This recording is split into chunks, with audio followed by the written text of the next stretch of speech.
এই ভিডিওতে আমি আপনাদের দেখাবো যে কীভাবে আপনারা আপনাদের ফেসবুক অ্যাকাউন্টটিকে ডিঅ্যাক্টিভেট করবেন। তো ফেসবুক অ্যাকাউন্ট ডিঅ্যাক্টিভেট করার জন্য আপনাদের ফোন থেকে ফেসবুক অ্যাপ্লিকেশনটি ওপেন করবেন।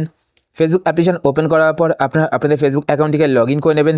লগ ইন করার পর এবার আপনারা ওপরে এখানে ডান দিকে 3টে লাইনে ক্লিক করবেন। 3টে লাইনে ক্লিক করার পর এবার আপনারা নিচের দিকে চলে আসবেন। নিচের দিকে আসার পর এখানে একটি অপশান আপনারা দেখতে পাবেন, সেটিংস অ্যান্ড প্রাইভেসি। তো আপনার সেটিংস অ্যান্ড প্রাইভেসি এই অপশানটিতে ক্লিক করবেন। এই অপশানে ক্লিক করার পর এইবার আপনারা এখানে একটি অপশান দেখতে পাবেন, সেটিংস। তো আপনার সেটিংস অপশানেতে ক্লিক করবেন। সেটিংস অপশানে ক্লিক করার পর এইবার আপনারা প্রথমে এখানে একটি অপশান দেখতে পাবেন, অ্যাকাউন্ট সেন্টার। তো আপনার অ্যাকাউন্ট সেন্টার এই অপশানেতে ক্লিক করবেন। এই অপশানে ক্লিক করার পর এইবার আপনারা একটু নিচের দিকে চলে আসবেন। নিচের দিকে আসার পর এখানে একটি অপশান আপনারা দেখতে পাবেন, পার্সোনাল ডিটেলস। তো আপনার পার্সোনাল ডিটেলস এই অপশানেতে ক্লিক করবেন। এই অপশানে ক্লিক করার পর এইবার আপনারা নিচের দিকে এখানে একটি অপশান দেখতে পাবেন, অ্যাকাউন্ট ওনারশিপ অ্যান্ড কন্ট্রোল। তো আপনার অ্যাকাউন্ট ওনারশিপ অ্যান্ড কন্ট্রোল এই অপশানেতে ক্লিক করবেন।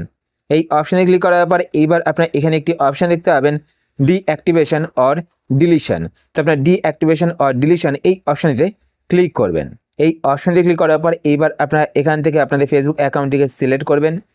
ফেসবুক অ্যাকাউন্ট সিলেক্ট করার পর এইবার আপনারা প্রথমে এখানে একটি অপশান দেখতে পাবেন, ডিঅ্যাক্টিভেট অ্যাকাউন্ট। তো আপনারা এই অপশানটিকে সিলেক্ট করবেন। সিলেক্ট করার পর আপনারা নিচের দিকে এখানে কন্টিনিউ বাটনে ক্লিক করবেন।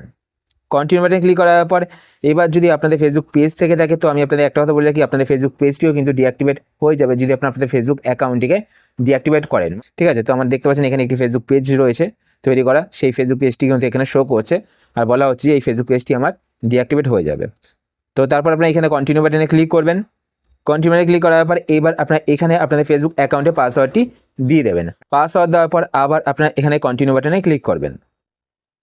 কন্টিনিউ বাটনে ক্লিক করার পর এবার আপনারা এখান থেকে একটি রিজন সিলেক্ট করবেন, যেই রিজনের জন্য আপনারা আপনাদের ফেসবুক অ্যাকাউন্টটিকে ডিঅ্যাক্টিভেট করে রাখতে চাইছেন।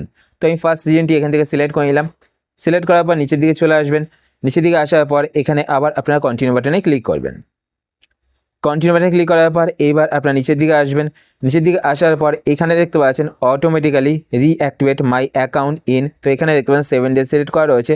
যদি আপনারা 7 ডেজ সিলেক্ট করেন তাহলে আপনাদের ফেসবুক অ্যাকাউন্টটি কিন্তু 7 ডেজ পর অটোমেটিক্যালি আবার অ্যাক্টিভেট হয়ে যাবে। যদি আপনারা সেটা না চান, আপনারা যদি চান যে আপনারা যতক্ষণ আপনাদের ফেসবুক অ্যাকাউন্টটিকে অ্যাক্টিভেট করবেন ততক্ষণ অ্যাক্টিভেট হবে না, তো সেই জন্য আপনারা কী করবেন, এখানে 7 ডেজে ক্লিক করবেন। ক্লিক করার পর নিচের দিকে আসবেন। নিচের দিকে আসার পর এখানে আপনারা দেখতে পাবেন ডোন্ট রিঅ্যাক্টিভেট অটোমেটিক্যালি। তো আপনারা ডোন্ট রিঅ্যাক্টিভেট অটোমেটিক্যালি এই অপশানটি সিলেক্ট করবেন। সিলেক্ট করার পর আপনারা নিচে এখানে ডান বাটনে ক্লিক করবেন। ডান বাটনে ক্লিক করার পর আপনারা আবার এখানে দেখতে পাচ্ছেন কন্টিনিউ। তো আপনারা কন্টিনিউ বাটনে ক্লিক করবেন। কন্টিনিউ বাটনে ক্লিক করার পর এবার আপনারা নিচের দিকে আসবেন। নিচের দিকে আসার পর এখানে নিচে দেখতে পাচ্ছেন ডিঅ্যাক্টিভেট মাই অ্যাকাউন্ট। তো আপনারা ডিঅ্যাক্টিভেট মাই অ্যাকাউন্টে ক্লিক করবেন। ডিঅ্যাক্টিভেট মাই অ্যাকাউন্টে ক্লিক করলে কিন্তু আপনাদের ফেসবুক অ্যাকাউন্টটি ডিঅ্যাক্টিভেট হয়ে যাবে। এবার পরবর্তী সময় যখন আপনারা আপনাদের ফেসবুক অ্যাকাউন্টটিকে আবার অ্যাক্টিভেট করতে চাইবেন, তখন আপনারা আপনাদের ফেসবুক অ্যাকাউন্টের ইউজার নেম, মোবাইল নাম্বার বা জিমেল আইডি দেওয়ার পর পাসওয়ার্ড দিয়ে কিন্তু আপনাদের ফেসবুক অ্যাকাউন্টটিকে লগ ইন করলেই আপনাদের ফেসবুক অ্যাকাউন্টটি আবার অ্যাক্টিভেট হয়ে যাবে। তো এইভাবে কিন্তু আপনারা আপনাদের ফেসবুক অ্যাকাউন্টটিকে ডিঅ্যাক্টিভেট করে রাখতে পারেন। আশা করছি আজকে ভিডিও আপনাদের হেল্পফুল হয়েছে।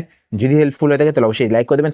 আর আপনারা যদি এই চ্যানেলে নতুন হয়ে থাকেন তো চ্যানেলটিকে সাবস্ক্রাইব করে পাশে বেল আইকনটি কল করে রাখবেন এরকম নতুন নতুন ইন্টারেস্টিং ভিডিও নোটিফিকেশন পেতে। আর আপনার যদি কোনো কোশ্চেন থেকে থাকে সেটা আপনার কমেন্ট সামনে করে জানাতে পারেন, আমি তাই রিপ্লাই করবো, সেটি ভিডিও বানানোর চেষ্টা করবো। আর যদি আপনার ফেসবুক পেজ থেকে ভিডিও দেখে থাকেন তো পেজটিকে লাইক এবং ফলো করে পেজের সাথে অবশ্যই থাকবেন। তো আজকের মতো পর্যন্তই, আবার দেখা হবে আপনার সাথে নতুন একটি ভিডিওতে।